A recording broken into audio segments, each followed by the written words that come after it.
जय श्री कृष्ण सभी को। तो आज हमारे साथ निग्रहाचार्य जी महाराज लाइव आने वाले हैं और ये चर्चा विशेष रूप से इसलिए रखी गई है जिससे कि हम सभी को मार्गदर्शन प्राप्त हो सके। कई लोगों की जिज्ञासाएं भी थी कि निग्रहाचार्य जी को आप अपने साथ लाइव लेकर के आइए। तो अभी थोड़ी देर में महाराज जी लाइव को ज्वाइन करेंगे। तो आप सही बता दीजिए कि कनेक्शन प्रॉपर आ रहा है, मेरी आवाज आप तक आ रही है या नहीं आ रही है, एक बार कंफर्म कर दीजिए।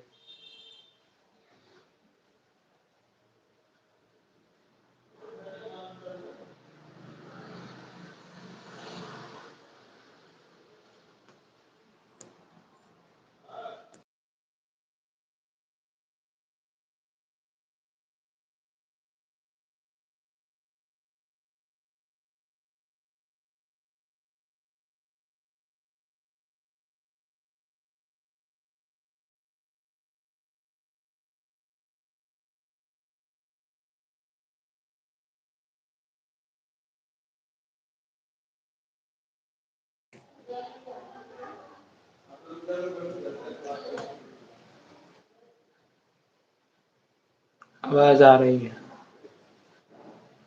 ठीक है।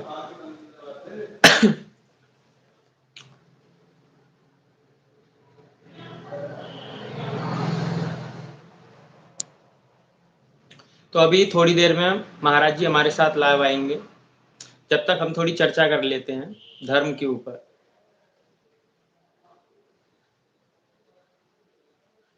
देखिए, धर्म चर्चा विशेष इसीलिए रखी गई है क्योंकि जो शास्त्र निष्ठ सभी व्यक्ति हैं, जितने भी सज्जन शास्त्र निष्ठ हैं, वो सभी समक्ष आ सकें, सभी आगे आ सकें।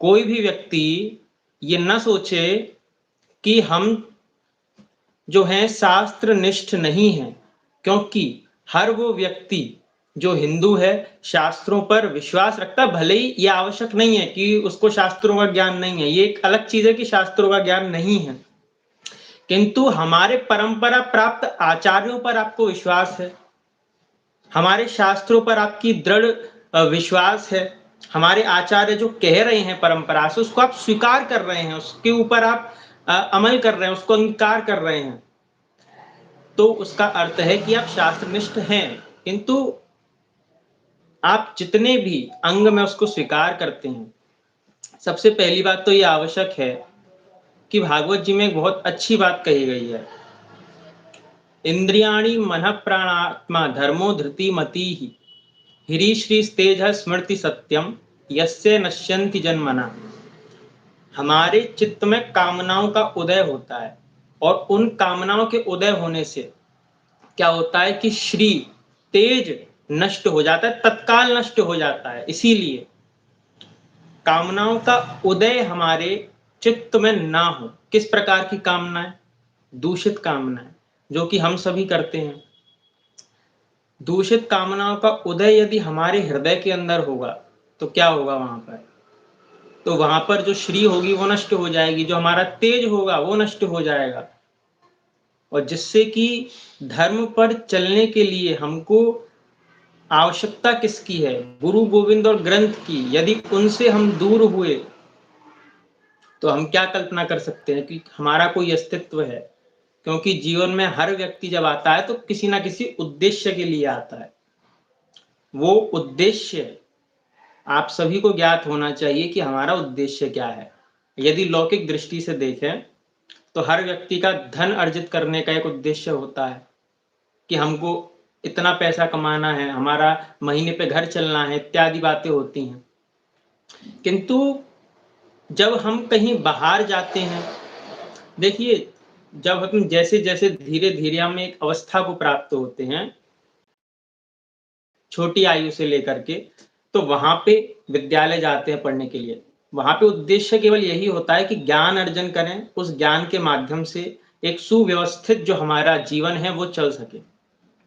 तो इतनी व्यवस्था हम बचपन से करके चलते हैं, किंतु बाल अवस्था से हम जो व्यवस्था करते हैं वो केवल इतनी करते हैं कि हमारी जीविका अच्छी चल सके।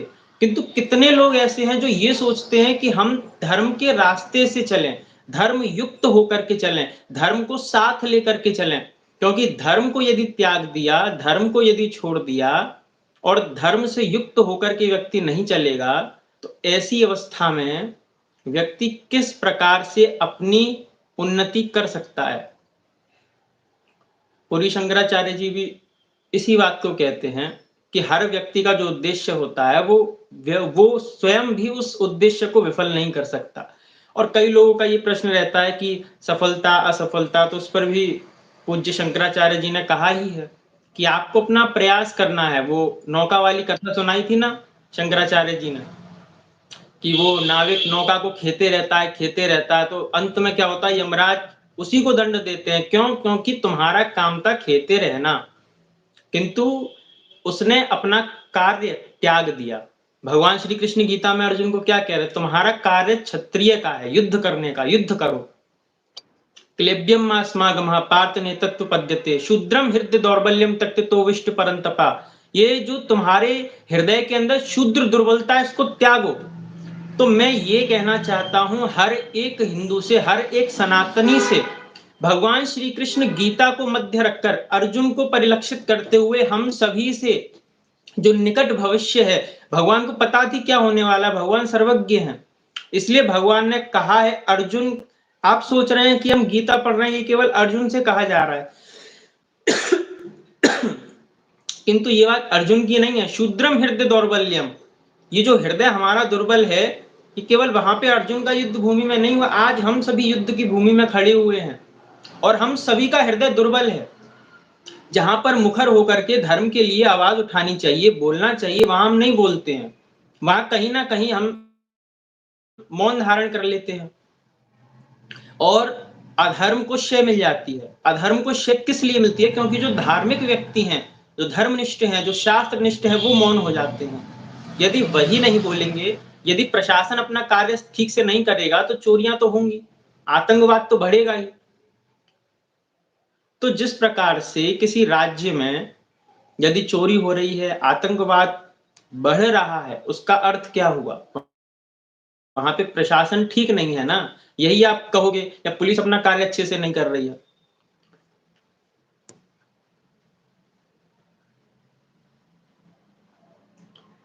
तो इसीलिए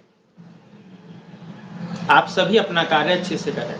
तो आप हम सभी के मध्य श्री निग्रहाचार्य महाराज जी उपस्थित हैं। आपका स्वागत है हमारे चैनल पे महाराज जी। मंगल हो, सुखी रहिए। मेरी ध्वनि ठीक से आ रही है आपको? जी जी, हम आपकी ध्वनि अच्छे से आ रही है। आपका बहुत बहुत स्वागत करते हैं अपने चैनल पे। और आपसे हम आपका परिचय जानना चाहते हैं। आप अपना परिचय हमारे श्रोताओं को दे दीजिए, आपका थोड़ा सा परिचय। परिचय तो आप प्रदान करते हैं ना। मुझे ही अपना परिचय देना पड़ेगा। मेरा नाम श्री भागवतानंद गुरु है। मैं कौंडिन्य गोत्र में उत्पन्न शाकद्वीपीय ब्राह्मण हूँ। निग्रह संप्रदाय के आज्ञाधिकारी मंडल में कामरूप पीठांतर्गत हम निग्रहाचार्य के रूप में अभिषिक्त हैं। जी जी महाराज जी। तो महाराज जी, आपसे हम ये जानना चाहते हैं कि आप निग्रहाचार्य जी हैं। तो सभी का ये प्रश्न रहता है कि निग्रहाचार्य जी सदैव संतों की निंदा करते रहते हैं, तो आप इस जैसे पर कि थोड़ा किस संत की प्रकाश निंदा डालें। की? बिल्कुल, अगर कि मेरे ऊपर किसी ने आरोप लगाया है कि मैंने किसी संत की निंदा की है, तो मुझे यह बताए कि उस संत का नाम क्या है और मैंने उसकी निंदा में क्या कहा है। क्योंकि ऐसे तो कोई भी आरोप लगा देगा। कोई कहेगा कि उसने मुझे व्यभिचार करते देखा, कोई कहेगा उसने मुझे मदिरापान करते देखा, तो बताना पड़ेगा ना कब किया, कहाँ किया, किस प्रमाण से किया। तो आपको जिस भी व्यक्ति के विषय में हमारे किसी भी कथन को लेकर ऐसा लगा कि वो व्यक्ति संत हैं और हमने उनकी निंदा की है, तो आप उसका नाम बताएं और वह प्रकरण विषय बताएं, तब हम उस विषय में कह पाएंगे। क्योंकि हमने सैकड़ों लोगों पर सैकड़ों बातें कही हैं, अलग अलग बिंदुओं पर। तो पहले तो इस बात को स्पष्ट किया जाना चाहिए कि हमने किस व्यक्ति के संदर्भ में, किस परिस्थिति में या किस विषय पर कौन सी बात कही। महाराज जी, हिंदुओं की एक सबसे बड़ी दुर्बलता ये है कि वो प्रसिद्धि को देख रहे हैं आज के समय में, कि जितने व्यासपीठ पर बैठे हुए हमारे जो कथावाचक हैं, वो आज के समय में उस प्रकार के शब्द बोलते हैं व्यासपीठ से, जिससे कि जो जन समुदाय है, जो सामान्य जन समुदाय है, वो आकर्षित हो सके।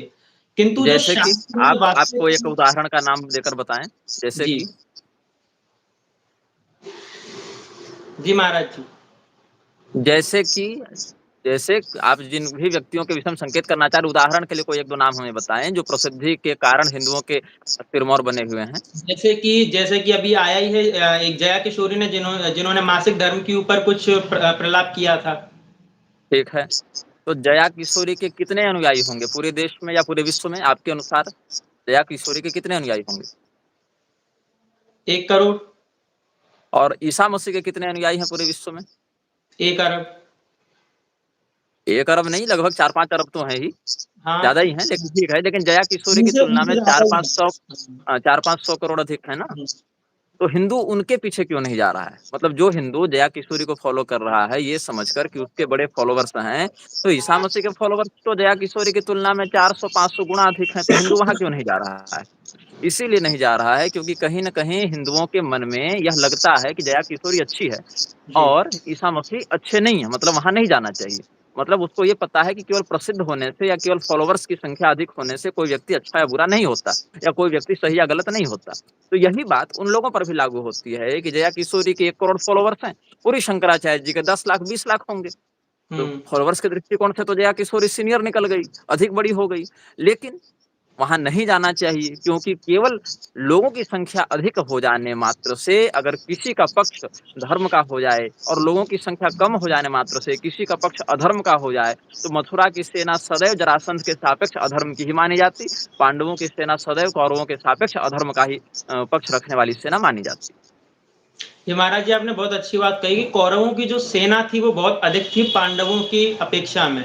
किंतु आज के परिप्रेक्ष्य में हिंदू ये नहीं देख पा रहा है कि हिंदू सबसे पहले तो ये देख रहा है कि आपने जो कहा कि ईसा मसीह के जो अनुयायी हैं वो बहुत अधिक है, किंतु जया किशोरी के उतने नहीं है। किंतु फिर भी कहीं न कहीं हिंदू देख रहा है कि जो ईसा मसीह है वो अच्छे नहीं हैं, किंतु जया किशोरी है, हाँ, थोड़ी अच्छी हमारे धर्म से है, इसीलिए उसको फ़ॉलो कर रहे हैं। वहीं पर उनका इंटरव्यू जब मैंने सुना तो उन्होंने ये कहा कि मैंने ओशो की 10 वॉल्यूम पढ़ी हैं भागवत जी के ऊपर, किंतु उन्होंने वेदव्यास जी के द्वारा लिखित जो शब्द हैं वो नहीं पढ़े, उन्होंने ओशो की 10 वॉल्यूम भागवत जी के ऊपर पढ़ी और उसी को वो प्रचार प्रसारित करती हैं। तो फिर वो स्वयं को ओशो की संस्था से बाकायदा जोड़कर ये काम करती ना, तो ज़्यादा सफलता प्राप्त होती उनको। और चूँकि ग्लैमरस वर्ल्ड से हैं, तो उनको ओशो की पद्धति से समाधि इत्यादि भी जल्दी प्राप्त हो जाती। जी, तो यही कारण है हिंदुओं के भटकाव का कि हिंदू जो है वो प्रसिद्धि को देख रहा है, ऊपर से चमक-धमक को देख रहा है, जिस प्रकार से एक सोने का घड़ा हो और उसमें विष भर दिया जाए, तो ठीक उसी प्रकार से हिंदुओं की दशा है। तो महाराज जी मैं हाँ। आपसे एक और उस पे बात करना चाहूँगा गौ-रक्षा के लिए। हुँ, अभी मुक्तेश्वर आनंद जी हैं ज्योतिर्मठ के शंकराचार्य जी, उन्होंने वो गौ-रक्षा के लिए हाँ। कार्य कर रहे हैं, आप भी उनके साथ देखे गए हो गौ-रक्षा के लिए वृंदावन में। हाँ, वृंदावन वाले मंच पर उन्होंने मुझे आमंत्रित किया था गौरक्षा के ही विषय पर और उस विषय के कारण ही हम वहाँ पर गए थे। तो गौ रक्षा के लिए सबको एकत्रित होना चाहिए महाराज जी। और मैं एक बात आपसे यहाँ पे पूछना चाहूँगा, उस पे चाहता हूँ कि आप प्रकाश डालें कि हम कई सारे धर्माचार्यों से या जो कथावाचक हैं, उनसे यदि कोई व्यक्ति ऐसा प्रश्न करता है कि गौ माता की रक्षा के लिए हम क्या कर सकते हैं? तो उनका उत्तर ये होता है कि आपके पास कितनी गौ माता हैं? आपने कितनी गौ माता हुँ, को पाल रखा है या गौशाला खोल रखी है?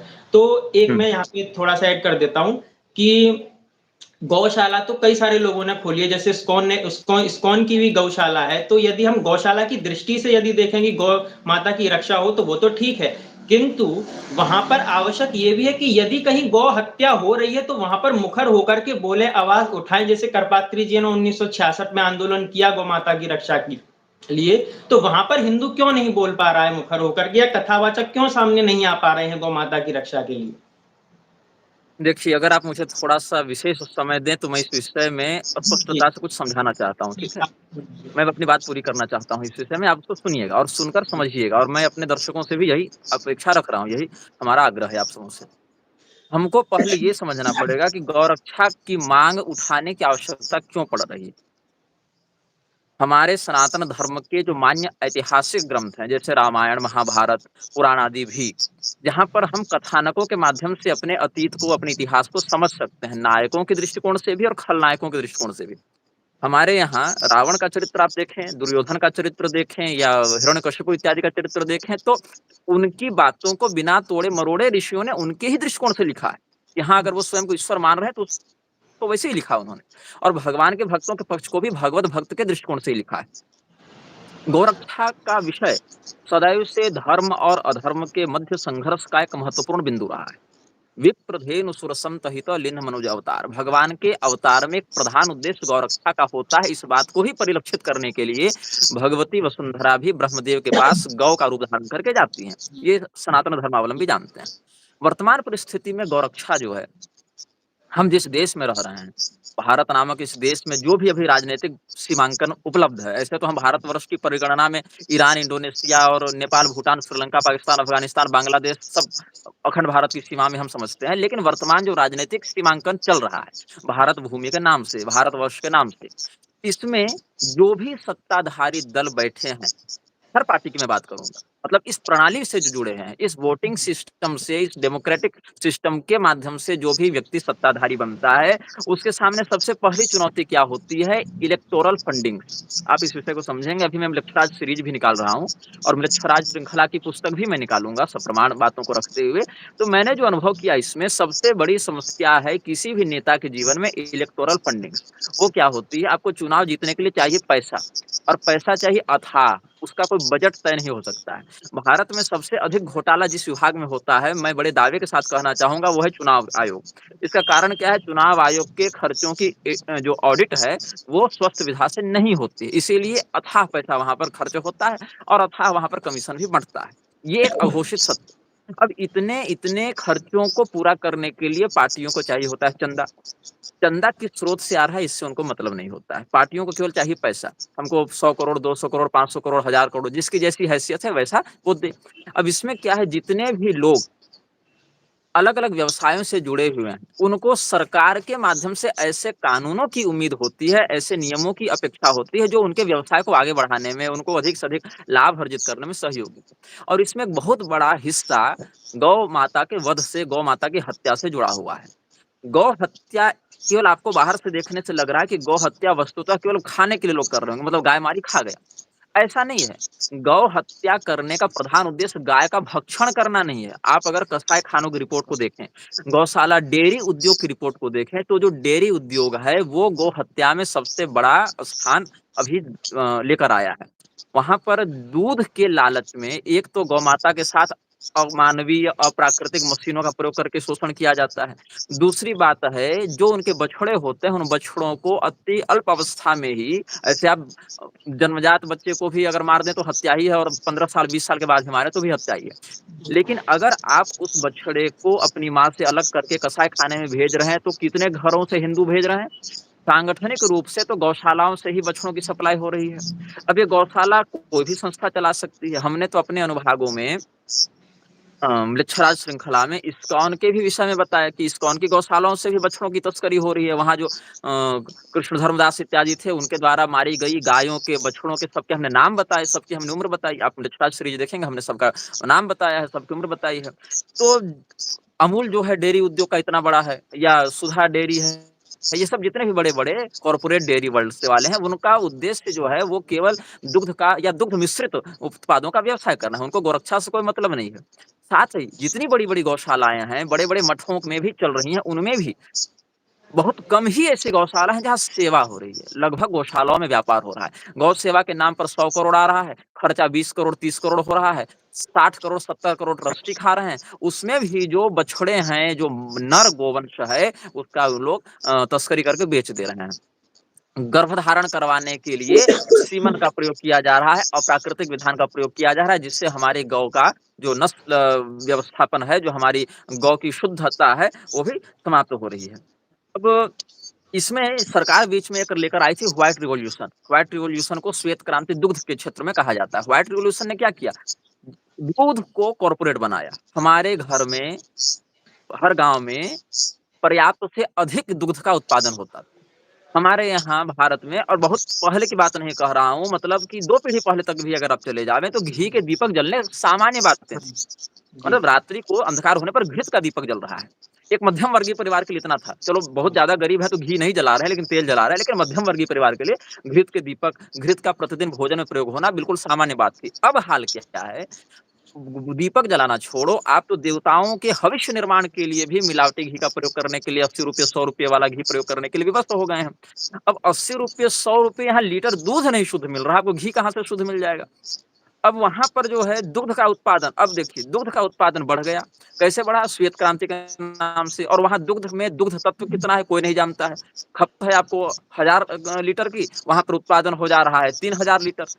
और उसका फिर मिश्रण करके अलग-अलग केमिकल्स मिलाकर वो बना रहे हैं। अब गौरक्षा से जितने दल जुड़े हुए हैं, इनमें भी कमीशनबाजी बढ़ती जा रही है। गौरक्षा के नाम पर चंदा उठा रहे हैं, गाय की रक्षा कर नहीं रहे हैं। प्रशासन को कमीशन पहले पहुँच जा रहा है। प्रशासन गौ तस्करों पर कड़ा एक्शन ले नहीं रही है। अगर कोई अधिकारी, कोई निष्ठावान पुलिस अधिकारी गौ की रक्षा करने के लिए तस्करों से भिड़ भी रहा है, तो चूंकि तस्करों ने उससे सीनियर नेता को पहले ही घूस दे रखा है, या सीनियर पार्टी को बीफ कंपनियों ने चंदा दे रखा है, तो उस अधिकारी पर प्रताड़ना की जाती है, उसका ट्रांसफर कर दिया जाता है।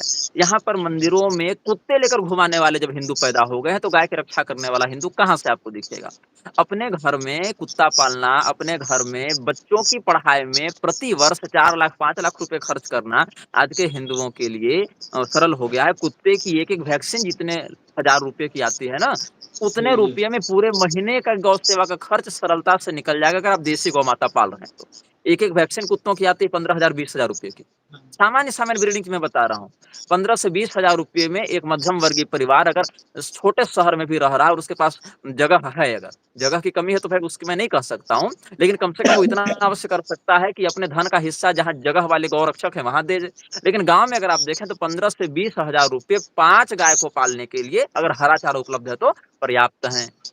लेकिन ऐसा हो रहा है क्या? नहीं हो रहा है। ऊपर से जिन पार्टियों को आप गौरक्षा के लिए चुनते हैं, जो पिंक रिवॉल्यूशन की बात करते थे, जो गौ तस्करी के विरुद्ध बात करते थे, वे लोग भी पिछले 10, 11, 12 सालों के संसदीय रिकॉर्ड में गौरक्षा के लिए सामने से मुखर होकर आवाज नहीं उठा रहे हैं। और आवाज क्या उठाना? जब आप नोटबंदी जैसा कानून ला सकते हैं, जब आप 370 के विरुद्ध बातें कर सकते हैं, जब आप अनेक कानूनों को लाने के लिए जनता पर विवश कर सकते हैं उनको कि वैक्सीन को ठोकेंगे आपके शरीर में, नहीं अगर आप वैक्सीन लगवाएँगे तो आपको जेल में डाला जाएगा, आपके पासपोर्ट जब्त कर लिए जाएँगे, आपको परीक्षा में बैठने नहीं दिया जाएगा, आपकी सैलरी रोक ली जाएगी। तो उस स्थिति में आप गौरक्षा के समर्थन में भी इस प्रकार का कड़ा कोई व्यवहार क्यों नहीं कर पा रहे हैं? जनता का तो समर्थन मिल ही जाएगा आपको।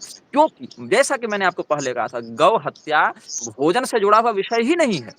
गाय की चमड़ी से, गाय की हड्डी से, गाय के बाल से, गाय के खुर से, गाय के बोन मैरो से बहुत मतलब पूरे के पूरे अवयव से कॉस्मेटिक्स बन रहे हैं, लेदर से बैग बन रहे हैं। हड्डियों से अलग-अलग प्रकार के प्रसाधन बन रहे हैं, उपस्कर बन रहे हैं, बहुत सारे मेडिकल फार्मा वाले भी प्रयोग कर रहे हैं। तो ये हज़ारों, लाखों, करोड़ों की इंडस्ट्री जुड़ी हुई है गौवध से।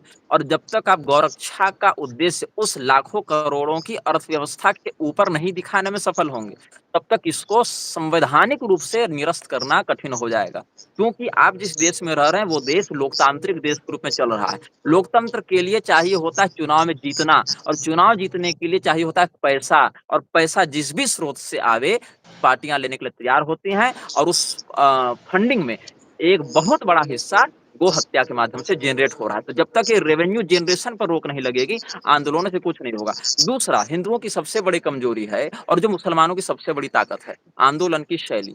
500 से 1000 मुसलमान शाहीन बाग में बैठकर पूरी केंद्र सरकार के माथा पर मूत रहे थे। केंद्र सरकार जो है उनके सामने झुकी। लेकिन 1 लाख हिंदू, उनकी तुलना में 100 गुना अधिक हिंदू भी गौ-रक्षा के लिए एक जगह एकत्र होंगे, तो सरकार उनकी बात नहीं मानेगी, क्योंकि सरकार के मन में हिंदुओं का भय नहीं है। वही हिंदू 1 लाख एकत्र होंगे, लेकिन कहाँ एकत्र होंगे वो हिंदू 1 लाख? जब आपको साकार, नारायण वाला पाखंड हाथरस में करवाना होगा तब एकत्र होंगे। जब इंडिया वर्ल्ड कप जीत कर ट्रॉफी लेकर आएगी तब एकत्र होंगे। लेकिन गौ के लिए एकत्र नहीं होंगे वो 1 लाख हिंदू, है ना? भगदड़ में मरने के लिए 1 लाख हिंदू आ जाएँगे, लेकिन वहाँ नहीं आएँगे। और सुनो, जितने भी ये लोग बड़े-बड़े कथावाचक बन रहे हैं, बड़े-बड़े पंडाल में प्रदीप मिश्रा की कथा देख लो, या मुरारी वाली देख लो, बागेश्वर जी, धीरेन्द्र की जी। देख लो, जितने भी ये लोग हैं, इनको पैसा देकर तो भीड़ अब बुलानी नहीं पड़ रही। अब ये लोग इतने प्रसिद्ध हो गए हैं कि लाख 2 लाख व्यक्ति कहीं भी एकत्र करके बुला लेना कोई बड़ी बात नहीं है। इनमें से, और जैसा कि यही लोग कहते हैं कि हिंदूवादी सरकार है देश में, मुरारी बापू की राजेंद्र दास देवाचार्य जी। से अच्छी बात पटती है कि नहीं? बिल्कुल बनती है। और जी। राजेंद्र दास देवाचार्य, मलुक पीठ, ये तुलसी पीठ, ये प्रदीप मिश्रा सीहोर, बाबा प्रेमानंद वृंदावन वाले और ये प्रदीप मिश्रा, इन लोगों से मेरा सैद्धांतिक विरोध बहुत बार रहा है। सबसे कम तो मलुक पीठ वालों से रहा है, क्योंकि अपेक्षाकृत उनका शास्त्र ज्ञान दृढ़ है। लेकिन ये सब तो बाकी अनपढ़ निरक्षर हो गए, केवल मीडिया पीआर के एजेंट हो गए। लेकिन इनके पास क्राउड कितना है, सेलिब्रिटी वर्शिपिंग ये लोग करवा जो रहे हैं अपनी, कि इतने इतने अभिनेता को, नेता को अपने पास बुला के चरणों में पुजवा रहे हैं और अपने आप को बड़ा सिद्ध प्रसिद्ध दिखा रहे हैं। इनमें से अगर अपने पास आने वाली 10% भीड़ को लेकर भी अगर ये केंद्र सरकार से आंदोलन करते, और आंदोलन करने की आवश्यकता तो थी नहीं, जैसा कि ये लोग ही बता रहे थे कि हम तो हिंदूवादी सरकार आ गई ना, अब तो टायरेंट रूल चला गया, अब तो डेमोक्रेटिक रूल में हिंदुओं की सरकार आ गई। तब भी चलो, अगर आपको आंदोलन करना पड़ रहा है, तो फिर वो भीड़ वहां पर क्यों नहीं दिखती? वहां पर वो भीड़ दिखनी चाहिए ना। लेकिन वो भीड़ वहां नहीं दिखेगी। जो आप अपील करते हैं कि आप भाजपा को वोट दीजिए, भाजपा को वोट दीजिए, आप भाजपा से अपील क्यों नहीं करते कि आप गो हत्या के विरुद्ध कानून बनाइए? चूंकि आपके चुनावी मुद्दा में वो रह चुका था। 2014 के आप भाषण देखेंगे, चुनावी भाषण, तो मुद्दा में भी रह चुका था। आपको हिंदू ही प्रमोट करके अपने आप को हिंदुवादी सरकार के अंतर्गत चलने वाली प्रजा मान बैठा है, तो आपको तो वो करना चाहिए, लेकिन नहीं करेंगे, क्योंकि रेवेन्यू जनरेशन नहीं हो रहा है ना। यदि सरकार को हमारे घर की बहू बेटियों से, हिंदुओं की बहू बेटियों की इज्जत बेचकर भी रेवेन्यू जनरेट करना पड़ेगा, और उसको वहां एक इकोनॉमिक मॉडल दिखेगा, तो कल घर घर वेश्यालय खुलवा देगी। उसमें कौन सी बड़ी बात है? लोकतंत्र में सरकार ही देशद्रोही होती है। एक बहुत बड़ा आप मार्क करेंगे इस जी, वाक्य को, जी। मैं रिपीट करता हूँ, लोकतंत्र में सरकार ही देशद्रोही होती है। महाराज जी, महाभारत में कहा गया है राजा कालस्य कारणम, राजा ही काल हाँ, का कारण होता है। तो हाँ, जिस प्रकार से अभी जैसे सरकार चल रही है, यहाँ पे संभव नहीं है कि गौ हत्या बंद हो या फिर गौ हत्या पे कोई सख्त कानून हो। जैसा श्रीमद् हम्म, भागवत जी में आया है कि जो चित्रकेतु राजा थे, उन्होंने धेनु नाम बुर्दानी षट 6 अबुर्द गौं का दान किया था जब उनके पुत्र उत्पन्न हुआ था। आज तो इतनी कल्पना भी नहीं की जा सकती। और गौ माता को जब भी कष्ट होता है, तो पृथ्वी को जब भी कष्ट होता है, तो वो गौ का रूप धारण करके भगवान नारायण के पास जाती हैं। तो हिंदू जो भावनात्मक रूप से एक तिरंगे की तरफ इतना आकर्षित है, यदि उनकी थोड़ा गिर जाए या फिर जल जाए, तो वहां पर हिंदू इतना बवंडर मचा देता है। किंतु यदि कहीं गौ माता के लिए ऐसा करना हो, तो हिंदू के भावनात्मक ये नहीं है हिंदू के पास कि वो गौ माता की रक्षा के लिए आवाज उठा सके, या फिर ऐसा कोई देखिए, आंदोलन करे जिस प्रकार से ये लोग तिरंगे के लिए बवंडर मचाते हैं। देखिए, इसकी शुरुआत बहुत पहले से कर दी गई थी। हमारे संगठन में, संगठन से मतलब है जो हिंदू संगठन काम कर रहे हैं गौ सेवा के लिए, वो लोग इस बात को समझ नहीं पाते कि ये जो अभी कापुरुषता, जो नपुंसकता हिंदुओं में व्याप्त हो गई है, वो कहाँ से चल रही है। बहुत पहले नहीं जाएंगे, 200 साल पहले ही हम जाएंगे, जब दयानंद का, विवेकानंद का, ये सब का समय था। दयानंद ने मूर्ति पूजा का विरोध करके सनातन धर्म के अंतर्गत चलने वाले मठ मंदिर व्यवस्था पर एक अक्षम्य आघात किया है, दयानंद सरस्वती ने। और दयानंद सरस्वती ने किसके प्रभाव में आकर ऐसा किया? जॉन मूर के प्रभाव में, राजा राम मोहन राय के प्रभाव में, श्री रामपुर ट्रायो के प्रभाव में, थियोसॉफिकल सोसाइटी के प्रभाव में, द ग्रेट व्हाइट ब्रदरहुड के प्रभाव में, जिनसे प्रत्यक्षतया या अप्रत्यक्षतया दयानंद प्रभावित रहा, और उसने मठ मंदिर की पूरी व्यवस्था पर आघात किया। मठ मंदिर पर ये जब आघात किया, तो जितने भी गौशालाएं संचालित, या तो राजाओं के द्वारा या तो राज्य पोषित मठ मंदिरों के द्वारा संचालित, और मठ मंदिरों की व्यवस्था ध्वस्त करके, हालांकि गौरक्षा के समर्थन में दयानंद ने कहीं कहीं बातें कही हैं, लेकिन यह बात भी ध्यातव्य है कि उसी दयानंद ने सत्यार्थ प्रकाश के प्रथम संस्करण में यह बात कही थी कि बांझ गाय को गोमेध यज्ञ में मार देने में कोई दोष नहीं है। गाय की पूजा करना, गधी की पूजा करना एक ही बराबर है, दोनों ही तो जानवर हैं। और गाय की पूजा करनी ही है, तो जब तक दूध दे रही हो तब तक चारा इत्यादि दो, उसमें कोई दिक्कत नहीं है। लेकिन जब चारा इत्यादि नहीं दे, दूध इत्यादि न दे, चारा खाने के बाद भी, या बांझ हो, तो उसको काट देने में, गोमेध में कोई दोष नहीं है। ऐसा दयानंद ने सत्यार्थ प्रकाश के फर्स्ट एडिशन में ही लिखा था। और ये सब बहुत कुछ बातें बाद के एडिशन में हटा दी गई हैं। आप फर्स्ट एडिशन पढ़ेंगे, प्रथम संस्करण वहां मिल जाएगी। दूसरी बात, विवेकानंद पर हम आते हैं। विवेकानंद ने, अच्छा देखिए, मैं जब निरक्षरा श्रृंखला का आगे वर्णन करूंगा, तो उसमें मैं आपको ये सब सप्रमाण बताऊंगा कि गौ हत्या का भारत में कैसे संवैधानिक स्वीकरण किया गया, मतलब कैसे उसको मान्यता दी गई, कानूनी मान्यता दी गई। क्योंकि अंग्रेजों के राज्य में अभी तो जनसंख्या बढ़ गई, लेकिन जिस समय जनसंख्या बहुत कम थी, केवल उत्तरी भारत में प्रतिदिन 50,000 गायें अंग्रेजी फौज के रसोई के लिए काटी जाती थी। ये रिकॉर्डेड डॉक्यूमेंट है, ये अंग्रेजी सरकार के रिकॉर्ड से हम बाद में सप्रमाण सब बताएँगे, अभी केवल आपको विषय से अवगत करा दें। केवल उत्तरी भारत में 50,000 से अधिक गायें प्रतिदिन काटी जाती थी अंग्रेजों की फ़ौज को खिलाने के लिए। अब ये अंग्रेजों की फ़ौज को खिलाने के लिए जब इतनी गाय रोज़ काटी जाएँगी और हिंदुओं में विद्रोह स्वाभाविक होगा, तो को रोकने के लिए क्या किया जाए? तो विवेकानंद जैसे लोगों को आगे बढ़ाकर विदेशों में खूब सम्मानित किया गया, ताकि हिंदुओं को ऐसा लगे कि हम तो पूरे विश्व में ख्यात हो रहे हैं, पूरे विश्व में हमारा सम्मान हो रहा है। और विवेकानंद ने एक बहुत ही गैर जिम्मेदाराना और कुतर्कपूर्ण वक्तव्य दिया कि प्राचीन भारत में हिंदू सब गाय खाते थे और ब्राह्मण तो विशेष करके खाते थे, और अतिथि के आने पर गौवध भी किया जाता था, और ये सब गौभक्षक हुआ करते थे। गौ हत्या या गौभक्षण के बिना तो कोई हिंदू ही नहीं बन सकता। ये किसने कहा? मैंने नहीं कहा, ये विवेकानंद ने कहा। और ये कोई मैं गुप्त बात नहीं बता रहा विवेकानंद का स्टिंग ऑपरेशन करके। ये सब बातें आप रामकृष्ण मिशन से ही छप रहे, विवेकानंद साहित्य से ही आप पढ़ सकते हैं, ये सब बातें सार्वजनिक हैं। फिर ये सब जो हैं अंग्रेजों के माध्यम से होने लगे। अब जो है तिरंगे की आपने बात की थी, मैं उस विषय पर आता हूँ। सनातनी देवी-देवताओं की पूजा छोड़ दो, 50 साल के लिए सब हिंदू देवी-देवता भूल जाएँ, केवल भारत माता की पूजा करो। भारत माता कौन है भैया? भारत माता का वर्णन किस शास्त्र में? किसी में नहीं। हम जन्मभूमि के प्रति कृतज्ञ हों, ये बिल्कुल सत्य बात है। हम जन्मभूमि का पूजन करें, बिल्कुल सत्य बात है। हम तो प्रातः काल जब अपने शयन से उठते हैं, बिस्तर से नीचे पैर रखते हैं, तो पैर रखने से पहले भी "समुद्र वसने देवी पर्वतस्तन मंडले विष्णुपत्नी नमस्तुभ्यं पादस्पर्शं क्षमस्व मे" ऐसे भगवती वसुंधरा को प्रणाम करते हैं। जन्मभूमि के प्रति कृतज्ञता कोई आज का विषय नहीं है। जननी जन्मभूमिश्च स्वर्गादपि गरीयसी, ये हमारा सनातन धर्म कहता है। लेकिन उस जननी की, उस जन्मभूमि की हमने पृथ्वी से आराधना की है, भूदेवी के रूप में आराधना की है। तो हम पृथ्वी देवी का अगर पूजन करें, पृथ्वी देवी के मंत्रों से प्रयोग करें, पृथ्वी देवी के मंत्रों से हम उनका यजन करें, तो ये शास्त्रीयता होगी। न कि शास्त्रीय देवी-देवताओं को छोड़कर हम काल्पनिक किसी भारत माता का नाम ले लें, जो कोलंबिया और जर्मनिया की फ्रेंच रिवॉल्यूशन और जर्मन रिवॉल्यूशन से नकल करके जिसको यहाँ पर स्थापित करने का इन लोगों ने प्रयास किया है। हाँ, ये बात अवश्य है कि भारत माता से हिंदुओं का जुड़ाव इसीलिए हो गया है क्योंकि भारत माता की छवि भगवती दुर्गा के समान सिंह वाहिनी इस प्रकार से रखी गई है।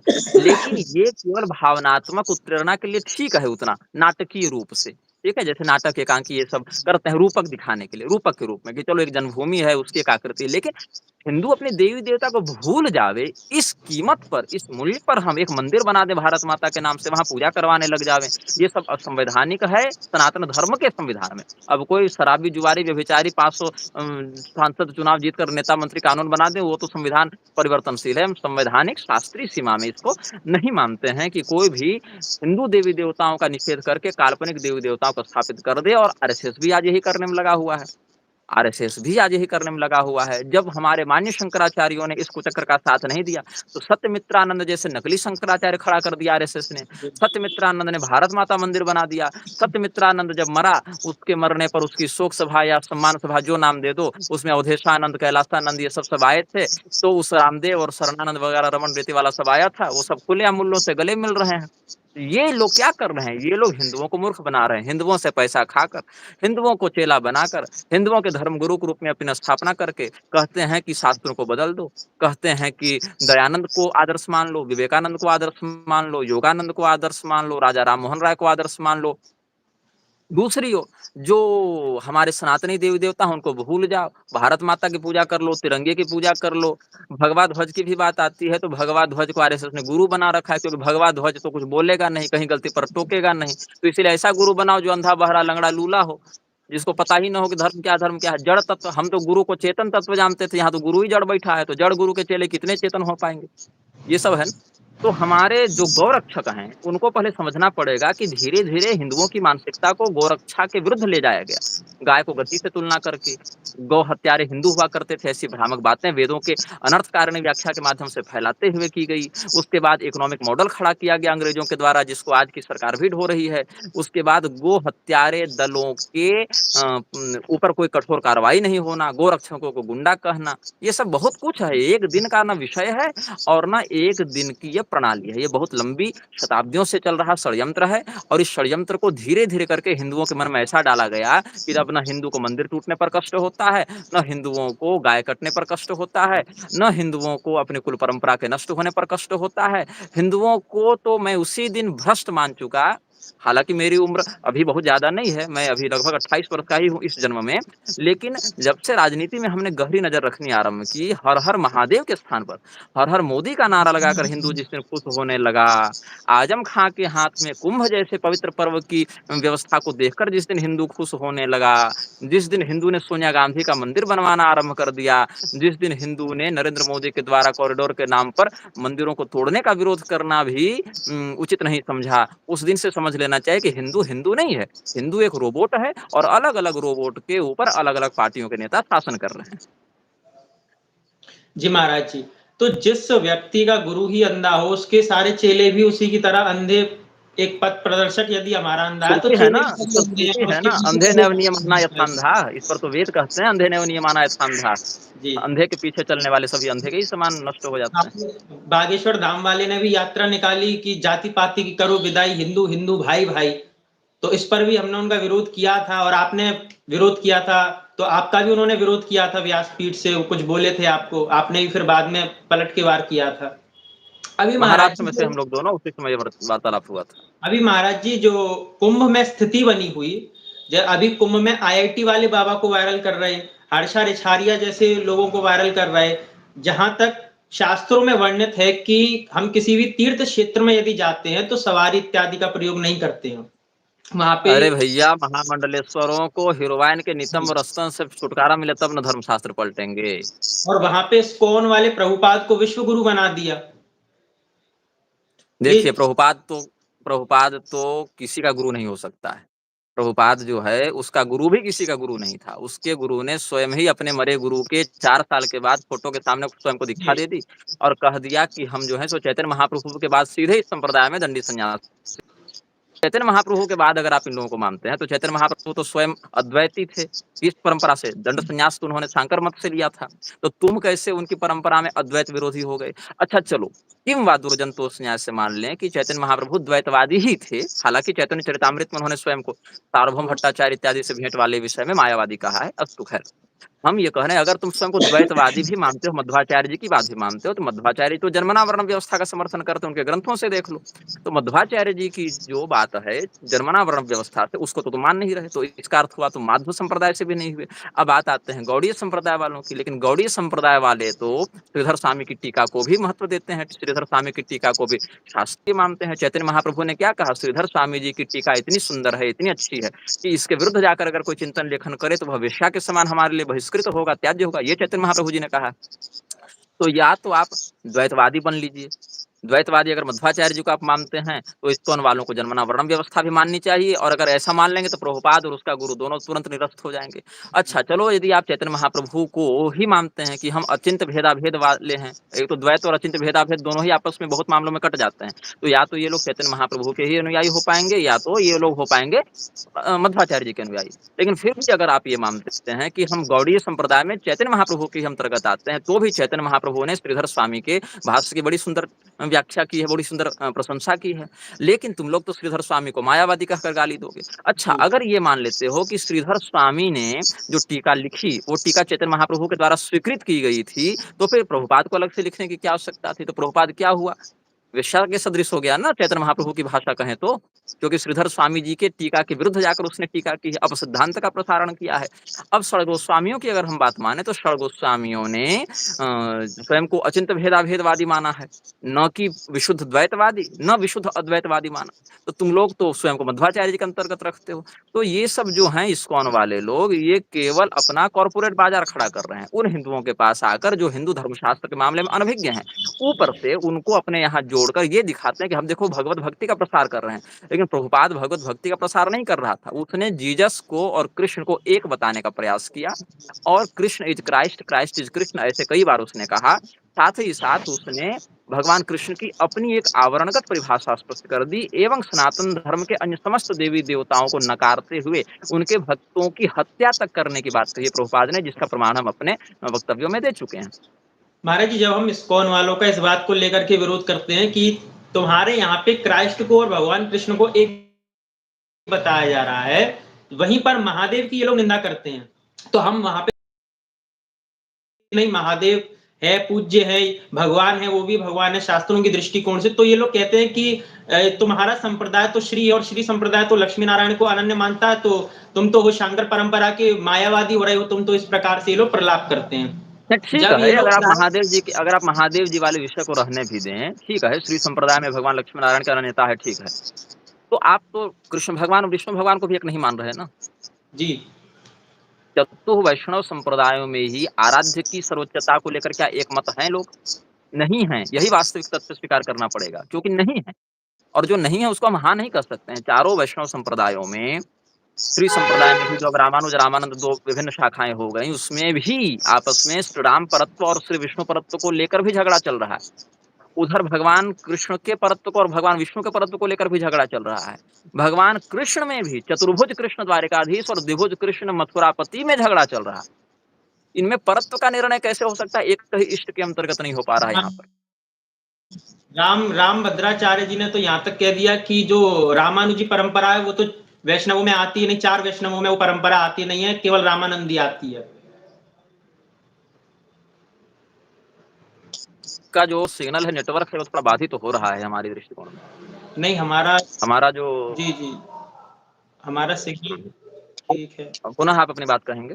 जी, हम ये कह रहे थे कि राम भद्राचार्य जी तो ये कहते हैं कि 4 वैष्णव संप्रदाय के जो अंतर्गत है वो रामानुजी परंपरा तो आती ही नहीं है, रामानंदी ही परंपरा आती है, इसलिए सर्वोच्च केवल और केवल श्री राम है। इसलिए रामानंदी परंपरा को मानो चकाचक। देखिए, इस विषय में रामानुजी आचार्यों ने भी बहुत कुछ खंडन किया है और हम इस विषय में पुस्तक भी लिख रहे हैं, श्रीनिवास विलासिनी।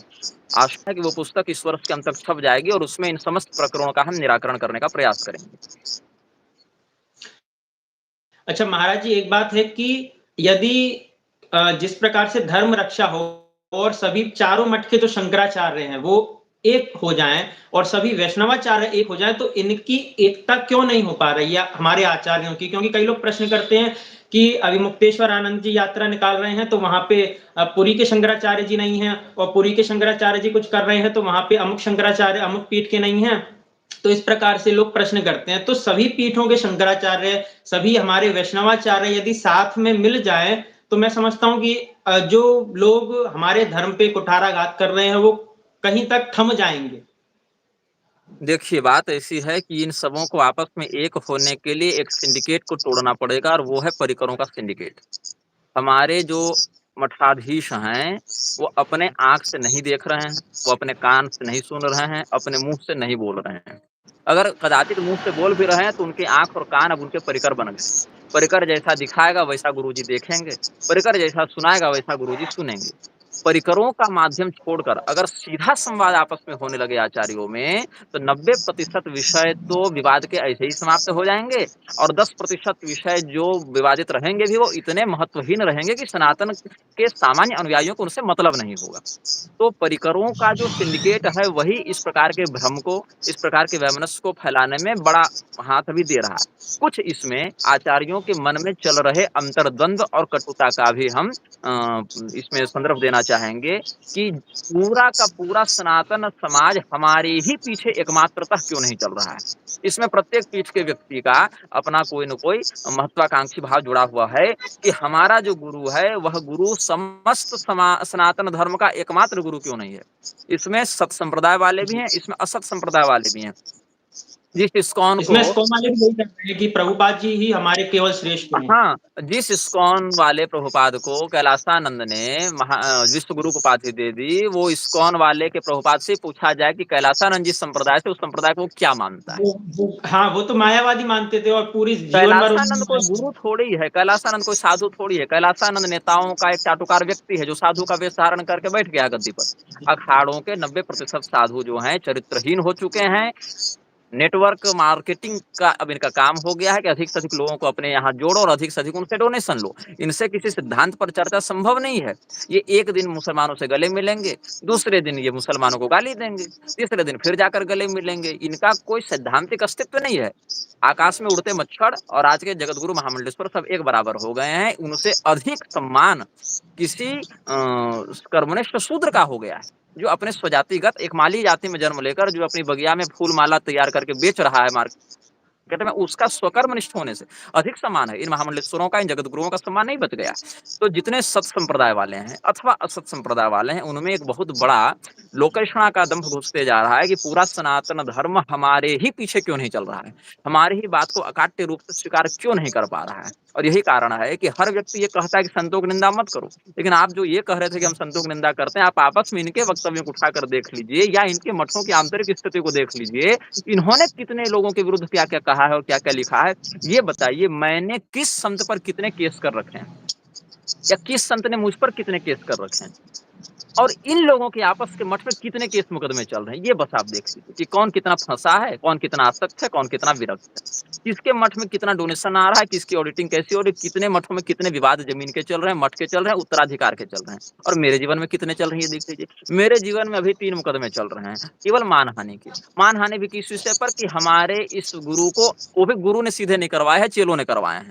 रामभद्राचार्य के ही लोगों ने करवाया है। बहुत कुछ ऐसा है कि भाई ये हमारे गुरु को गाली देता है। गाली की कोई बात नहीं है। अगर तुम्हारा गुरु ये कहेगा कि हमने स्यमंतक मणि को देखा और आज का कोहिनूर हीरा ही स्यमंतक मणि है, और रानी एलिजाबेथ के मुकुट में वो मणि लगी हुई स्यमंतक मणि कोहिनूर हीरा, और हमने देखा है तो सूर्य के समान वो चमक रहा था, तो भाई हम पूछेंगे ना कि रानी एलिजाबेथ अपना मुकुट लेकर आपके पास चित्रकूट आई थी कि आप अपना शरीर उठाकर गए थे बकिंघम पैलेस और रानी एलिजाबेथ का मुकुट चेक कर रहे थे। तो ये हम पूछेंगे आपसे। तो इसमें हम आपका अपमान अगर कर दे रहे हैं भैया, तो आपका सम्मान तो फिर एकदम 2 कौड़ी का हुआ कि ये प्रश्न कर देने से भी आपका अपमान हो जा रहा है। पूरी शंकराचार्य जी बहुत अच्छी बात कहते हैं कि ब्राह्मण को हमेशा ये चिंता, अमृत की चिंता नहीं करनी चाहिए। जब उसको विष मिले, विष ही उसको अमृत के समान समझना चाहिए, और जिस दिन उसको अमृत मिल जाए, मान बढ़ाई मिल जाए, तो उसको समझना चाहिए कि ये मेरे लिए विष है। किंतु आज इसका अच्छा उल्टा ये होता है। बताइए आप युगल जी, ये बताइए ब्राह्मणों में क्या एकता है? क्या क्षत्रियों में नहीं, एकता है? क्या वैश्यों में है? क्या नहीं शूद्रों है। में है? शूद्रों में ही आप देख लीजिए ना, जितने रिजर्व्ड सेक्टर्स हैं भारत में, उनमें आपस में एकता है? यादव और तेली में बन रहा है, तेली और चमार में बन रहा है, चमार और मुसहर में बन रहा है, मुसहर और धोबी में बन रहा है? नहीं बन रहा है।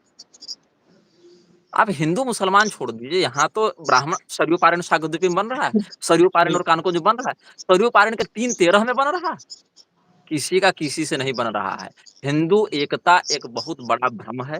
किसी भी राजनीतिक पार्टी के नीचे जाकर कोई हिंदू एक नहीं हो सकता। हिंदू एक कहाँ होगा? जहाँ पर सनातन धर्म के विभाजन से वो विभाजित होगा, वहाँ एक होगा। इसको मैं थोड़ा समझाता हूँ। हमारे यहाँ विभाजन एक प्राकृतिक नियम है। गोत्र की व्यवस्था एक विभाजित व्यवस्था है ना? गोत्रों में भी शाखा सूत्रादिक व्यवस्था विभाजित जी, व्यवस्था है ना? कौथुमी जी, शाखा का कोई व्यक्ति माध्यन्दिनी शाखा के सापेक्ष विभाजित है कि नहीं है? वो अपने जी, शाखा सूत्र से ही अपने समस्त कर्तव्य को करेगा। तो क्या वो जी, अलग है कि जुड़ा हुआ है? वैदिक मर्यादा में जुड़ा है, किंतु गोत्र और शाखा विभाग से व्यवस्थित है। जैसे आपका घर है, घर में कमरे हैं, पूजा करने का कमरा है, भोजन करने का कक्ष है, शयन करने का कक्ष है, रसोई का कक्ष है, शौचालय हालांकि अटैच इत्यादि नहीं होना चाहिए, लेकिन चलो आज की व्यवस्था में वो एक व्यवस्था है, कक्ष है।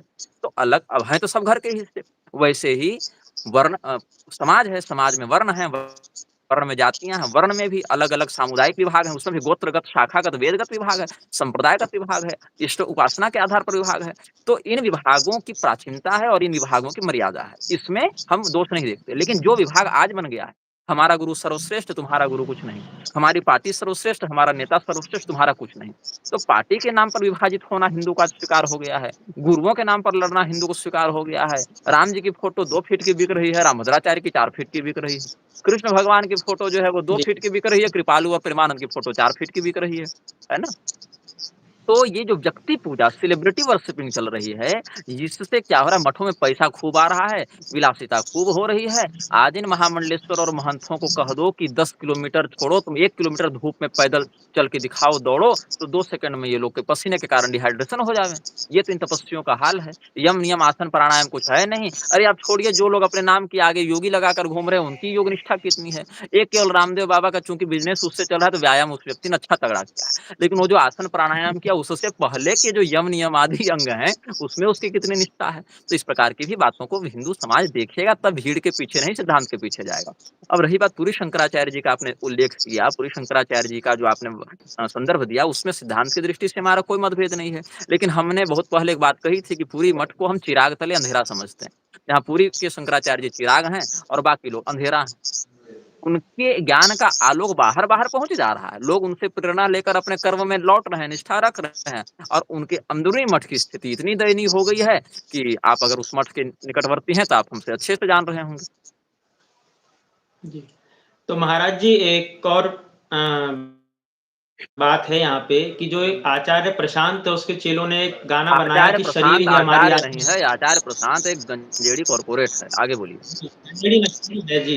उसका नाम लक्षित करके आचार्य प्रशांत उसका इस नाम से हो गया है।